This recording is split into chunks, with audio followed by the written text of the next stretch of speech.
नमस्कार मंडळी, स्टार प्रवाह वाहिनीवरील घरोघरी मातीच्या चुली ह्या मालिकेच्या पुढील येणाऱ्या भागामध्ये आज आपण पाहणार आहोत की ऋषिकेश आणि जानकी यांच्या लग्नाची सुपारी फुटलेली असते। त्यानंतर आपण पाहतो जानकी देवाकडे प्रार्थना करते, देवा मी तुझ्याकडे माझी एक इच्छा बोलून दाखवली होती की मला माझं कुटुंब हवं होतं आणि आज मला माझे कुटुंब मिळून दिलं आहे। माझ्या कुटुंबाला आता कोणाचीही नजर लागू नाही।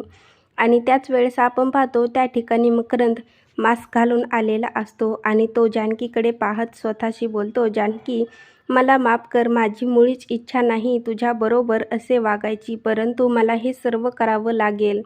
असे बोलून तो जानकीचे तोंड दाबून तिला जबरदस्तीने कारमध्ये बसवतो आणि तिचे अपहरण करून तिला घेऊन जातो। तर इकडे आपण पाहतो की सर्वजण हे जानकीचा शोध घेत असतात आणि सारंग धावतच येतो आणि तो ऋषिकेश आणि सर्वांना बोलतो की दादा, जानकी वहिनी त्या देवळामध्ये नाही आणि तिने देवाची पूजा करण्यासाठी नेलेला दिवा देखील खाली पडलेला आहे। तेव्हा सर्वांनाच खूप मोठा धक्का बसतो आणि आपण पाहतो ऋषिकेश मकरंदला फोन करतो आणि मकरंदला बोलतो की माझी जानकी ही तुझ्याच ताब्यात आहे, मला माहीत आहे।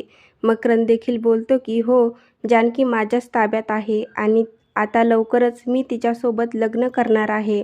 तुझ्यामध्ये हिंमत असेल तर आमचे लग्न अडवून दाखव। आणि आपण पाहतो मकरंद जबरदस्तीने जानकीशी लग्न करू लागतो। तेव्हा जानकीला व्हीलचेअरवर बांधून ठेवण्यात आलेलं असतं आणि तो जानकीला धरून 7 फेरे घेऊ लागतो। आता पुढील येणाऱ्या भागामध्ये ऋषिकेश, जानकी आणि मकरंदचे लग्न कसे अडवणार हे पाहणं खूपच मजेदार ठरणार आहे। घरोघरी मातीच्या चुली ह्या मालिकेचे नवनवीन अपडेट पाहण्यासाठी माझ्या चॅनलला लाईक करा, शेअर करा आणि सबस्क्राईब करायला विसरू नका।